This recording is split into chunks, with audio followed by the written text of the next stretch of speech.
Welcome to Mel Orosio channel. So, medyo late ang ating pag-unboxing dahil nagluluto pa tayo. Yan, nagluluto pa din ako guys. Bamboo shoot itong niluluto ko. Tagal na kasi ito sa ref na bigay ng nanay ng boyfriend ng alaga ko. So, mag-unboxing tayo nito. Ilalagay ko na lang dito kasi nga padating yung amo ko. Titingnan natin kung maganda ito. Ang sabi ko nga sa kanya, huwag bumili na dahil madami na nga.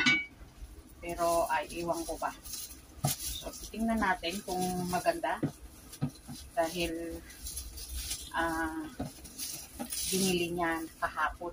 Binili nila kahapon kasi nga naglilibiin na sila ng boyfriend niya dito sa bahay. Yan pa ang ano ko. Okay. So, yan. Sinupit na natin ang tali para mas mabilis. So, titingnan natin kung maganda ba siya.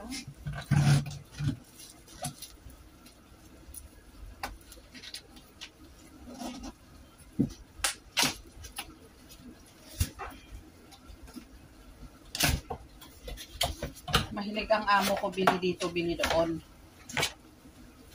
So, yun ang mahirap dahil maliit lang yung space ng bahay.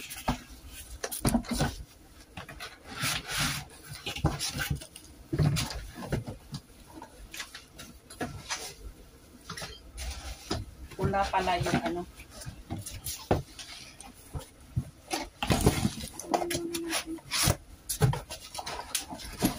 So, ito na guys, ang ating na-unbox.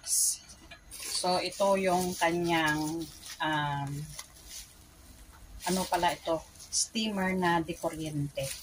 Akala ko kasi gasol, kaya nagdadabog ako kay amo kanina. So, steamer pala ito ng kuryente. So, mas cheaper kasi yung kuryente dito kaysa sa gas. So, gasol kasi ito yung ginagamit namin.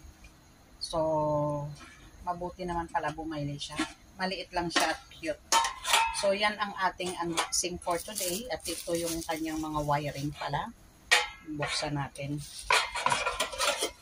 So, thank you for watching. At kung bago ka pa lang sa aking channel, please do subscribe, like, comment, share. And at may timer pa pala siya. And subscribe. Mabuhay po. God bless. Ingat po. So, dagdag natin. Bagong bili niya rin. Ito. Iwan ko ba? Ang dami naming kawali. Diyos ko po. Pang-apat na ito. May pinakamalaki kami. Ito daw para sa small fish. Pag na-fry o sa mga egg lang daw. So, okay. So, yan. Hindi ko alam kung magkano. Near ito. Kung magkano inabili. So, ito yung ating unboxing with this one. So, i-together na natin ito. Yung steamer at saka yung frying pan na maliit din.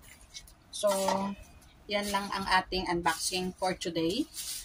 At I hope may natutunan kayo. So, non-stick lahat ito guys.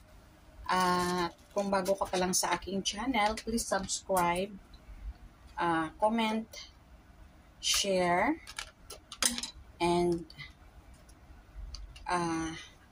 click the bell button para updated po kayo sa aking pang mga susunod na mga i-upload. Bye guys! Ingat po! Mabuhay! So ito na ang ating bagong frying pan.